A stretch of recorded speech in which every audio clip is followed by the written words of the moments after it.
So, David, we've taken these patients and we've treated them with frontline therapy.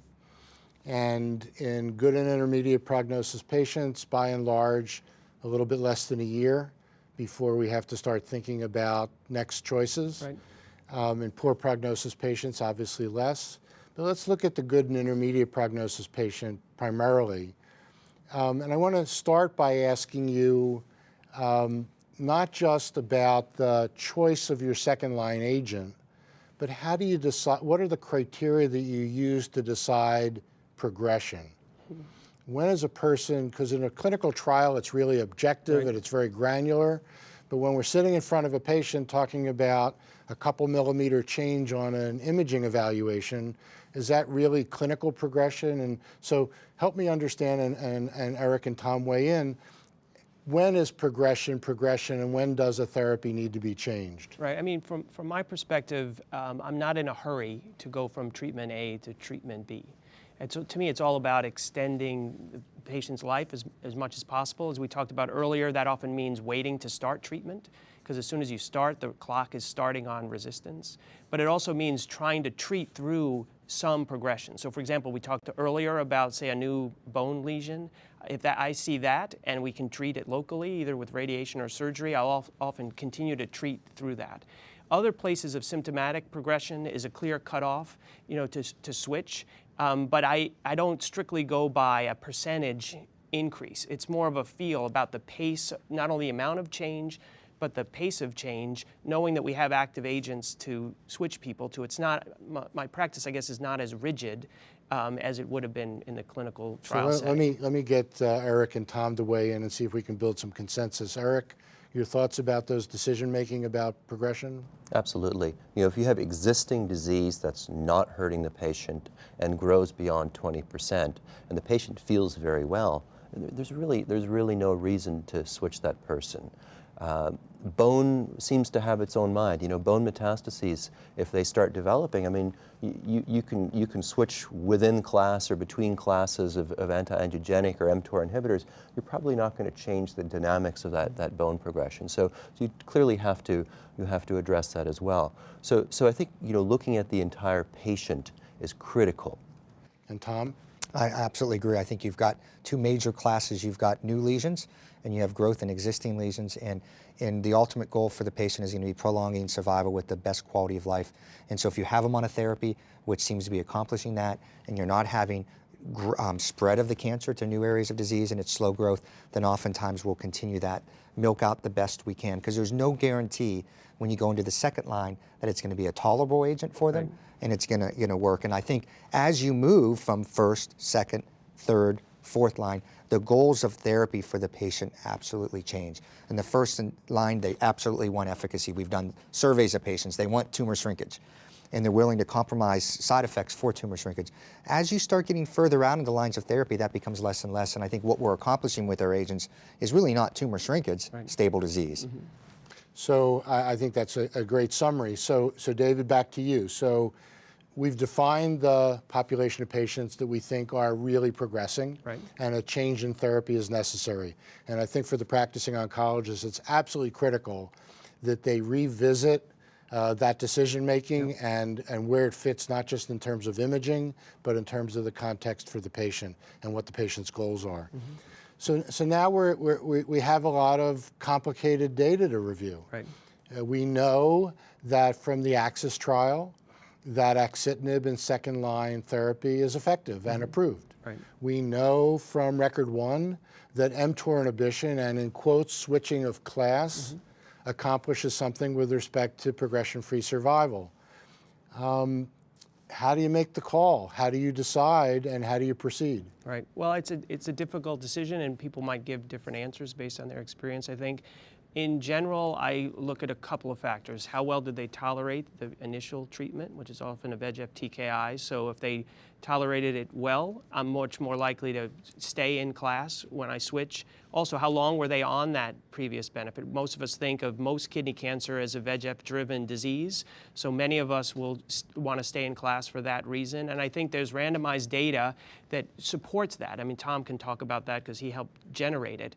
What we lack, though, is head-to-head comparisons of the two approved drugs in that setting. What we really need is an everolimus versus axitinib comparison.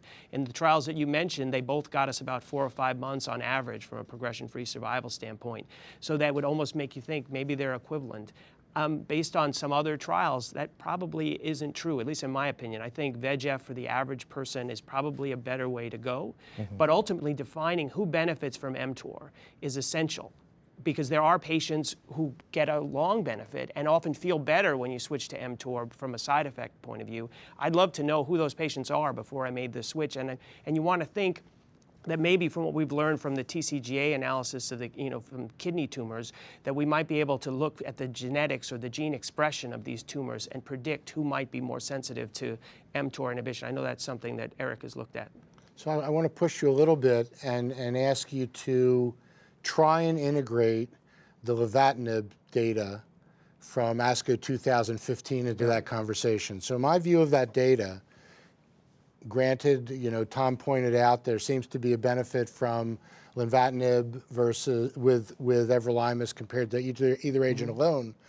But the thing that is most interesting from me, from a biology perspective, is continued VEGF blockade with the addition of TOR inhibition versus sequential VEGF blockade and then TOR inhibition. And the reason that we've not been able to do that, by and large, is we've not had a tolerable way to ask and answer that question. So do you think that, and obviously we don't know the answer to what the pivotal trial would be, but can you envision a biology explanation for why a tolerable combination of continued VEGF blockade and the addition of TOR inhibition might be superior to trying to sequence it, or is that too much theoretical? Well, the idea that mTOR was blocking a separate group of pathways from VEGF was the driver behind a lot of the earlier combination trials. So the bevacizumab plus, temsirolimus or everolimus trials were based on the concept that maybe mTOR, by blocking mTOR, you're also affecting hypoxia-inducible factor, or HIF, which is upstream from VEGF. So we're doing a vertical blockade of a similar mechanism that drives these tumors. The clinical outcomes of those, as you know, were dismal. Not only were they no better than VEGF alone, but they made people sicker. I want to believe that combination is better from a tolerability point of view, but I'm not sure from a mechanism point of view that the mTOR gets HIF is the right way to get HIF. I don't think that data is very strong. I think there are better ways of targeting HIF more directly that in combination with VEGF blockade might get us more. But let's see what the trials say. I think ultimately, to answer though your question, you have to do trials that patients often don't really want to participate in, which is not just comparing the combination to single agent, but comparing the combination to a sequence of agents.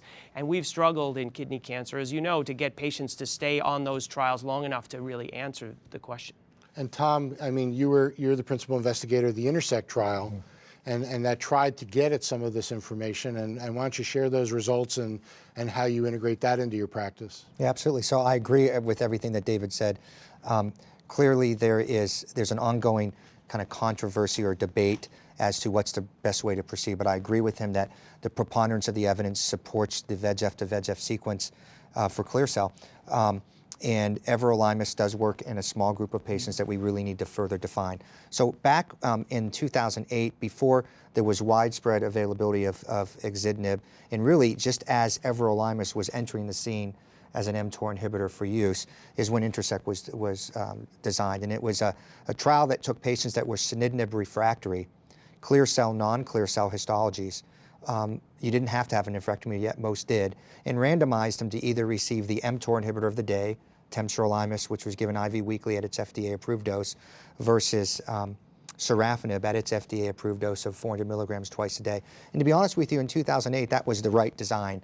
We didn't have these other drugs to do this, but we were trying to get it to the answer, is it better to go to mTOR inhibitor next, or is it better to go to VEGF inhibitor? And what we saw, it took about 4 to 5 years to enroll this trial, so it was a lot longer to enroll the trial than what we were expecting, but what we saw was really no difference statistically significant in PFS, although numerically 0.2 greater with temozolomide than with sorafenib. But what took us all back was when we looked at the secondary endpoint of overall survival. We saw a striking 4.5-month difference in overall survival in favor of the VEGF inhibitor over the mTOR inhibitor. And so certainly there's a lot of bias that can be introduced into that type of secondary analysis. The most logical question raised is, what is the post-progression therapies? We didn't design that into the trial in 2008 because, to be honest with you, there weren't post-progression therapies to capture, but that limited us. So when we went and did our chart reviews, we only had a small group of patients, a small fraction, maybe 10% of the total trial population, where we had post-follow-up therapy, and we could show in that group, that random group, that it was an equal mixture between agents. But there's enough of concern that may have influenced the results that has made it not as firm or strong. Plus, it is a secondary endpoint and would need to be confirmed as a primary endpoint in a trial. But it certainly adds evidence to this ongoing feeling that VEGF followed by VEGF may be an appropriate strategy. And then you take that, Bob, and you add that into all the retrospective studies. So there have been retrospective studies from the international group.